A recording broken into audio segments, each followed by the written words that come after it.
So, now that Star Trek Picard's first season is over, let's talk about it. What was good? What was bad? To what was I utterly indifferent? First, I'll go through the second half of the season, episode by episode, and offer some quick thoughts. I already did this for the first 5 episodes of the season in a previous video, so if you want to know what I thought of those episodes and of the show in general at the halfway point, go watch that video. It's linked down there and up there in the corner and wherever else I'm sure you can find it. Anyway, spoilers from this point on.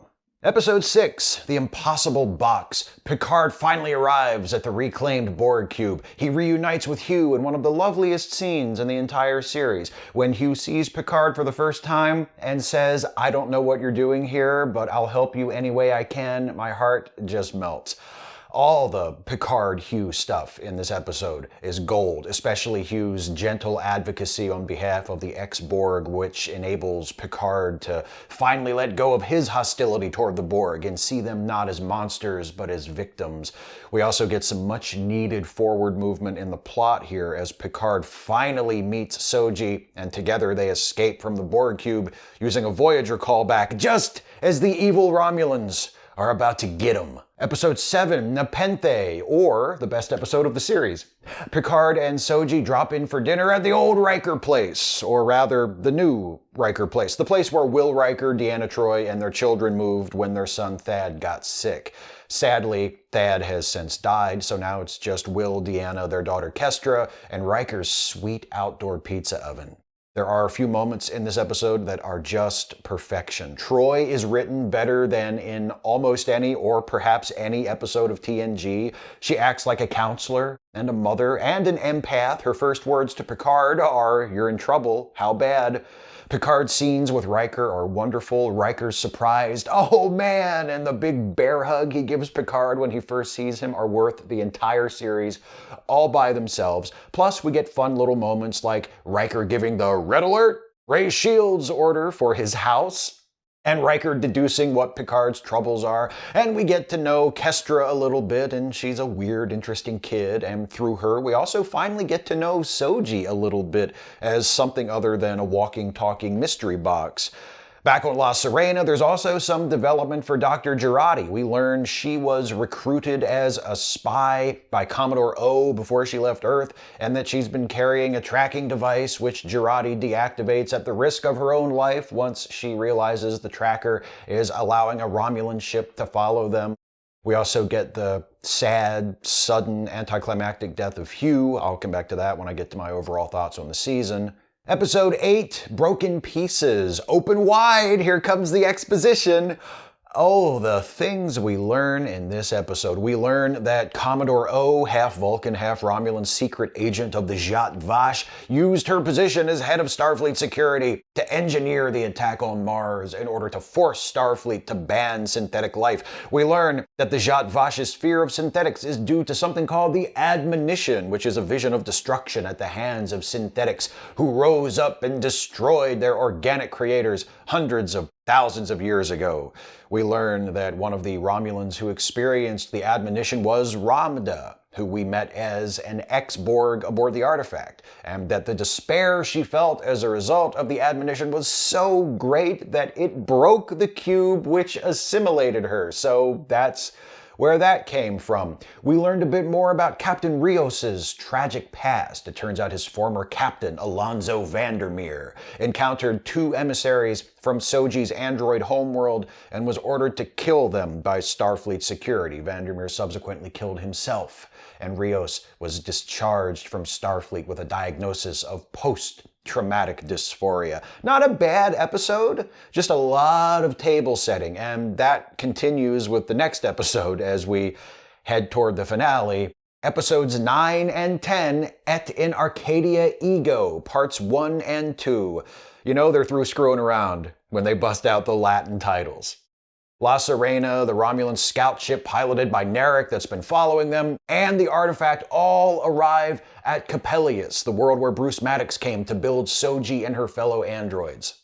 Before the ships can fight for very long, they're neutralized by the planetary defense system, which consists of gigantic space orchids that grab the ships and drag them down to the planet. It's the most Star Trek thing ever. Picard and the crew of La Sirena go to find the crashed artifact, where they pick up Elnor, who had transported to the cube a couple of episodes ago. They also run into Seven of Nine, who had arrived on the cube in response to a distress call from Elnor in the last episode. I forgot to mention that. Then they go to Capellia Station, the settlement where all the androids live, and they meet the androids. And they also meet Dr. Alton Inigo Sung, the hitherto unknown biological son of Dr. Noonien Sung, whose initials are a red herring. It seems Dr. Sung and Bruce Maddox had worked together to create the androids living on Capellius. The androids also capture Narak, but he escapes with some help from Sutra, who's kinda like Soji's evil not-quite twin, who just wants to turn her fellow androids against the organics and summon the powerful synthetic beings responsible for the carnage glimpsed in the admonition to come and protect her and the other synthetics on Capellius. Sutra manages to convince the other androids, including Soji, as well as Dr. Sung, that Picard and his crew, and actually all organic beings, are a threat to their existence, and they should start building a beacon to contact the synthetic bad guys, whom Narak, citing Romulan mythology, calls Chikalagu. Also, Commodore O has gone full Romulan and is now leading a fleet to Capellius to kill everybody. What's this? A tonnage of terrifying Tal Shiar warping to wipe out our patrician protagonist and his courageous crew? Picard's demise approaches, but will the Romulans or the Chikalagu actually make it so?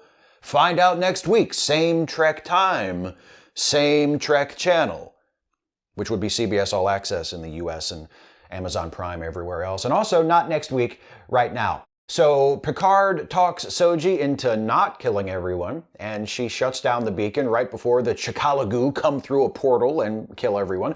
Meanwhile, O's Romulan attack fleet is stopped by a fleet of Federation ships led by acting Captain Will Riker, hello you, who tells O to get lost and chases her back to Romulan space, but not before having one last scene with Picard over the view screen.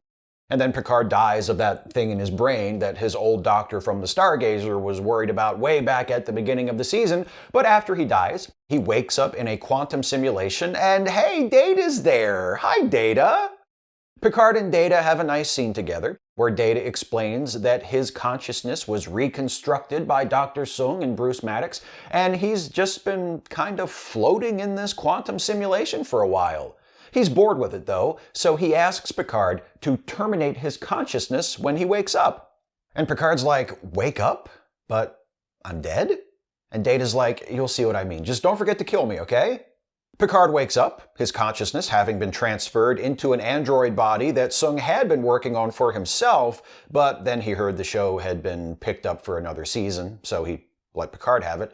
Like Soji, Picard's new body is almost indistinguishable from a biological body, and of course it looks just like him, and it's even programmed to die at around the same time he would have died naturally were it not for the bugaboo in his brain, which is also not a problem anymore, because, in case it didn't sink in for you yet, Picard is a robot now!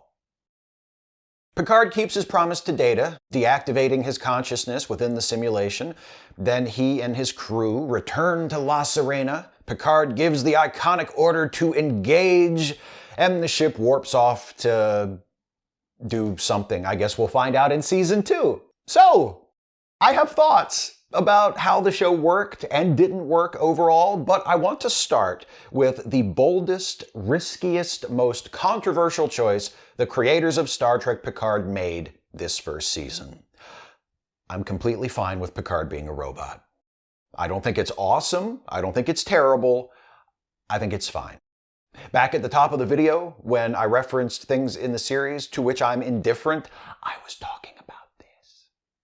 Picard becoming an android makes sense given the story the series told this season. What better way to sell the notion that androids are people too than to take the protagonist of the series, who just so happens to be one of the most loved characters in the franchise, make him into an android, and emphasize that not only is he still a person, he's still himself, the same person he has always been in all the ways that really matter. And by the way, for those of you who are wondering, for those who have those Ship of Theseus arguments locked and loaded, I think the episode itself does enough to establish that Picard is the same person post-androidification as he was pre-androidification. He tells Data in the quantum simulation that he remembers dying. The procedure that put him into the android golem is described as a kind of consciousness transplant.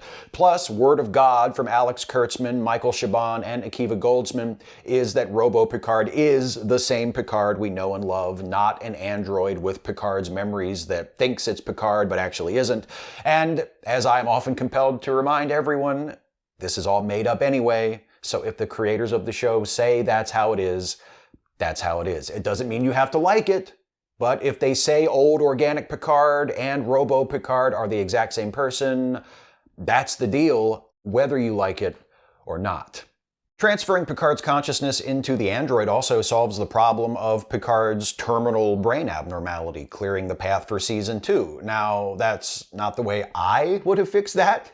It's not even the way I expected them to fix it before I watched the episode. Right up until Picard's biological body died, I was expecting Agnes to use that magic multi-tool Rios and Raffi used to fix the ship to repair Picard's brain.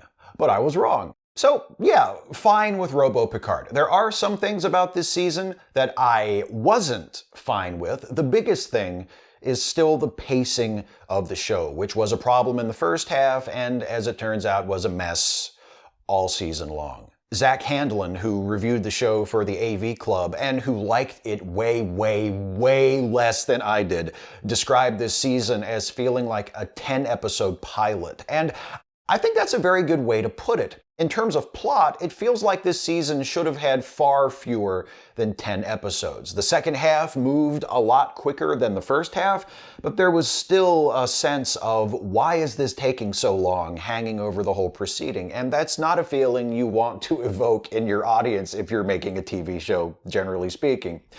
And yet, if you look at the season in terms of characters and themes instead of plot, it feels way too short. This is an issue I've had with both seasons of Discovery so far as well. It's not that the show is short on ideas. Far from it. If anything, it has too many potentially interesting ideas and too little plot through which to explore those ideas. For example, the idea that Starfleet and the Federation have lost their way by giving in to fear and prejudice against synthetics after the attack on Mars. That's a great idea. A solid setup for some good old-fashioned Star Trek political allegory, and there's some of that in Picard, but not as much as I was hoping there would be. And that plot thread about synthetic life forms being banned in the Federation is resolved so hastily, literally through a line of dialogue tossed out in the closing moments of the last episode, that what could have been the overriding theme that tied the season together instead comes across as an afterthought. The same thing is true to a lesser extent of the plight of the ex-Borg. I say to a lesser extent because that thread was introduced a bit later in the series.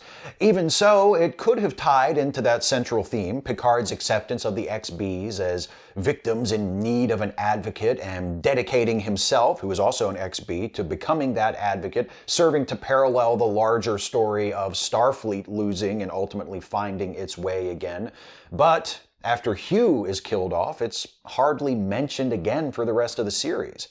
There's the bit with Elnor seeming to bond with Seven of Nine and take on the cause of the ex-Bs as his own, so maybe that'll come back next season? For now, it just seems like an idea with potential that they didn't have time to flesh out. Here's another example of that, and I seriously did not expect to be saying this before the last couple of episodes. The character of Narak. For the first half of the season, pretty much everything on the artifact felt like tedious filler to me. Narak's relationship with Soji, his mysterious mission, the weird incesty vibe he had with his sister Narissa, I could not have cared less about any of it. But then, at the end of the season, we get these little nuggets of backstory about Narak, that he was the family disgrace, a Zhat Vash washout, but it was he who had found Soji, discovered the location of Capellius, and made it possible for the Romulans to avoid the catastrophic event they had feared for so long. That sounds like an interesting character. It's too bad we didn't find out about any of that until the season was almost over. The show also attempted a late pivot in terms of the stakes for the season that I don't think it totally pulled off. The buildup of what the Romulans were afraid of, why they wanted to kill all the androids, what the truth was about the attack on Mars, all of that was so drawn out that I doubt any resolution would have been satisfying, and the resolutions the show did offer were neither surprising nor all that spectacular. The Romulans were worried about the synthetic summoning the Chikala to kill all the organics. The attack on Mars was orchestrated by the Zhat Vash to trick the Federation into banning synthetics. So, in the end, instead of placing too much weight on that, the show leaned heavily on Soji's role in all of this. Who would she choose to be? Would she become the destroyer the Romulans feared she was and allow the Chikala to kill everyone who wasn't an android? Or would she do what Starfleet failed to do after the Mars attack and turn away from her fear to embrace hope and trust in the potential of people, organic and synthetic, to be better than their darkest impulses? And that's a smart choice that the writers made. It makes Soji a more central character. It echoes that theme that I'd hoped would be a more central theme of the season in a lovely way, and it distracts from how pedestrian the solutions to the big mysteries were. The problem is, by the time we get to the "what's Soji gonna do" bit, we're deep into episode 10 of 10, and most of the season up to that point has been spent building up those mysteries, not building up Soji or her inner conflict or anything else that winds up being relevant to her in the last episode. One more thing before I turn to what I think did work about the show: Data. Specifically, Data's appearance in the finale. I'm not sure how I feel about it when I look at it in terms of the big picture. Taken on its own, I think Picard's scene with Data in the quantum simulation is wonderful. Patrick Stewart and Brent Spiner are great. It feels like a Picard and Data scene. It creates a nice sense of closure between those characters. I like it a lot. But did anyone else feel like we've already been over this? 20 years after Data is killed off in Star Trek Nemesis, they bring him back so they can kill him again? I'm not saying they should have resurrected him, mind you, but it feels odd to have come all this way, only for the first season to end with the characters mourning the death of Data, who, as far as we knew, was already dead. Even Data's request that Picard terminate his consciousness so he can die feels like a visit to previously charted territory. Mortality is what gives life meaning is a very powerful idea, and when Data tells Picard that a butterfly that lives forever isn't really a butterfly at all, it's a good line. But we've heard this from Star Trek before. We've heard this from Data before. It's a little too familiar. And it feels tacked on to the very end of the season, which doesn't help either. Those are some of the things about the show that didn't work for me this season. Now I want to talk about the things that did work. And I might as well start with that Picard and Data scene in the finale, because despite the problems with it I just described, I cannot stress enough what a beautiful scene that is. It's good to see Brent Spiner, with some help from the visual effects department, back in the role of Data. He has some nice Data moments, like when he anticipates that Picard wants to tell him he loves him, and responds that knowing Picard loves him now occupies a small but statistically significant portion of his memories. I also love his very genuine, very Data-like curiosity at the start of that scene when he asks Picard if he ever dreams about him. To which Picard answers, "I dream about you all the time," which is a line Patrick Stewart delivers just wonderfully. Patrick Stewart. How can I discuss what works about Star Trek Picard without gushing over how outstanding Patrick Stewart is throughout the entire thing? It's not just that he slips back into character as Picard after so many years, it's that he's given so many facets of Picard to play that we've rarely, if ever, seen before, and he nails it. The Picard of Picard is still the same Picard we've always known and loved. He's idealistic, stubborn, noble, given to inspiring, speechifying, but in this series he's confronted with a lot more opposition from his own side than we're used to seeing him deal with. Admiral Clancy drops not one, but 2 frustrated F-bombs while listening to his attempts to rally Starfleet to his cause. The crew he assembles aboard La Sirena is not nearly as convinced of his abilities or the importance of his mission or his chances of success as the gang on the Enterprise would have been in TNG. And Picard himself is older, slower, more cantankerous. He's also more vulnerable than we've ever seen him, a result of his age and the age of the actor playing him, of his terminal brain abnormality, and of how alone he is. He chooses to fly off in search of Soji without any help from his old friends from the Enterprise, relying on a crew he's just met, with the exception of Raffi, whom he knows, but we just met, with only a vague idea at first of what he's trying to accomplish. He's unsteady. He's unsafe. He's the underdog. And Patrick Stewart finds his way to that character, to this aged, diminished, but still impressive version of Picard. Some of the more petulant negative reactions to the series have whined about how it neutered Picard, made him weak, which just goes to show what a boring, one-dimensional concept of the character they have, and what shallow, uncreative people they are, who apparently have never grown beyond the juvenile stage of believing that strength equals good character, weakness equals bad character. Yes, Picard is physically weaker here. He doesn't move quite as well. His voice doesn't boom like it did 20 years ago. Other characters don't find him as immediately imposing or persuasive as they might have back when he commanded the Enterprise. He evokes disrespect and annoyance and exasperation in friend and foe alike. But that doesn't mean he's a bad character. That doesn't mean he's been ruined. Not every hero has to be a power fantasy you can project yourself into. Not every hero should be that. And actually, if you did have the time and the imagination to project yourself into this version of Picard, you might learn something. You might learn that being a hero doesn't mean being able to win fights or overpower people with your arguments and rhetoric. It means standing up for what's right. It means helping the oppressed and the persecuted, even if doing so means sacrificing your own comfort and potentially even your life. That's what Jean-Luc Picard does. That's who Jean-Luc Picard is. That's who he was on Star Trek The Next Generation. And that's who he is in this series. And tell me you didn't feel a little tingle when he sat down in the captain's chair on La Sirena in the final episode and got down to business. Tell me he didn't sound like our Picard when he said to Dr. Jurati, "Fear is an incompetent teacher." The number one draw for this series, for me and for most of us, was simply seeing Patrick Stewart play Picard again. And on that level, the series succeeds magnificently. On a related note, one of the biggest risks the series takes is in surrounding Picard with a regular cast made up entirely of new characters. I think ultimately that risk pays off. Am I going to sit here and tell you that by the end of the season I was just as invested in Captain Rios, Raffi, Dr. Jurati, Elnor, and Soji as I am in the crew of the Enterprise D? No. But I am just as invested in them as I was in the crew of the Enterprise D after TNG's first 10 episodes.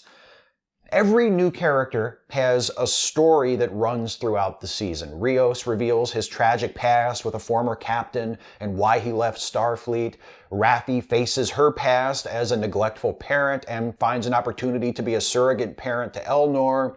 Elnor leaves a family where he doesn't quite fit in and joins Picard's crew, where he begins to find his place. Dr. Jurati allows Commodore O to play on her fears and naivete, is pushed to commit a terrible crime, then ultimately helps to save the day through her quick thinking and imagination. And Soji begins the season thinking she knows who she is, discovers most of the life she remembers is a fabrication, then finally chooses not to be the person who invites destruction and death, but to be the person who stops it. Not all of those arcs are 100% successful, not all of them are totally satisfying, but the attempt is there. The show doesn't just drop in a bunch of new characters to give Picard people to talk to. It develops them as the season progresses. And by the end, I had something about every person standing on the bridge of La Sirena that I can look at that tells me a little bit about who they are. The legacy characters who turn up all have a little something as well, which is nice. Of these, the one who gets the most to do is 7 of 9. Her character arc of takes bloody revenge, starts to feel bad about it, even though they deserved it, is very Star Trek, though it feels more appropriate to Deep Space Nine than to 7's native Voyager, which is fine by me. Join us, 7. Come to Deep Space Nine. Why stay on Voyager? There's nothing for you there. I would totally watch a spin-off about 7 of 9 Fenris Ranger, by the way. Give her a badass little ship with a small, tough-as-nails crew, throw in Elnor as her impressionable but deadly sidekick, watch them bring their own brand of justice to the final frontier. Just saying. Riker and Troy don't necessarily have character arcs. Riker has a setup and a payoff with his I'm still on active reserve, hi, I'm acting Captain Riker bit, but that's not quite the same thing. But it's obvious the writers did some work beyond, hey, let's have Riker and Troy show up in an episode, that'll be fun. We get a sense of who they are now and of what their lives have been like since we last saw them. Another thing I appreciated about the series is its sense of humor, and specifically how varied it was. We got some funny character moments between Picard and Data and Picard and Riker. We got Picard calling Admiral Clancy a waste of space and her telling him to shut the fuck up, which tickled me to no end. And we got some oddball stuff, like the obnoxious pop-up holograms on FreeCloud, the giant space orchids on Capellius, or the wonderfully goofy sight gag of Dr. Jurati demonstrating her Picard maneuver-inspired plan by projecting a bunch of holograms of her face. Here's the bottom line. Was Star Trek Picard the show I expected? No. Is it the show I would have made if CBS dropped a pile of money and Patrick Stewart in my lap? No. Who's to say I would even make a show in that scenario? Why not take the money and Sir Pat Stew, start a pitbull sanctuary in the countryside, and retire to bliss? But just because it isn't the show I expected or the show I would have made given the opportunity doesn't mean it's bad. I know a lot of people were disappointed in the Picard series because it didn't have the tone they wanted, because Picard wasn't in the position they thought he should be in, because it wasn't TNG Season 8, which apparently a lot of people expected, even though Patrick Stewart and the producers of the show went out of their way to make sure everyone knew it definitely would not be that before the first episode was even released. And you know what? If you didn't like the show, you didn't like it. You're allowed to not like it for whatever reason. But personally, I think it's a trap to judge a show against the show I think they should have made, or the show I think I would have made, because that's a losing proposition. What real show can compare to the dream show in your head? It's not a critic's job to compare every show or movie to the imaginary work they think they would have made instead. It's a critic's job to experience art and to articulate how it made them feel and what they thought of it. And now that I've experienced all 10 hours of Star Trek Picard, I can tell you that it was far from perfect, but that I liked it a lot, and I'm excited for the prospect of more. And any show that leaves me feeling that way at the end of the season, I'd call a success. That's it for the review, folks. Let me know what you thought of Star Trek Picard in the comments. Agree? Disagree? I'll be interested to see what you've got to say. Don't forget that in addition to doing the YouTube thing, I co-host a couple of podcasts as part of the Lemmy Listen family of podcasts, including a Star Trek-themed comedy podcast called The Ensign's Log. We're beginning our 3rd season of The Ensign's Log. The first episode of Season 3 drops on Friday, as a matter of fact. So whether you're a longtime listener or are just joining the fun, check out Jason Harding and myself as we play low-ranking officers serving aboard a certain legendary Federation starship as it carries out its historic 5-year mission on the Ensign's log. Links down below. And remember, patreon.com/Steve Shives to support me and this channel. Patrons of any level get to vote in the polls to determine topics of future Trek Actually videos. The poll to decide May's topic is up now, so if you're a patron or thinking of becoming a patron, head on over to patreon.com/Steve Shives and vote for what you think would make the best subject for May's regulation Trek Actually video. April's video will be on the topic, which Star Trek character actually has the most wasted potential. That's coming up at the end of the month. Next week, I'll be back with another Trek-related video, probably also about Picard. So, until then, thanks for watching, and take care, everybody.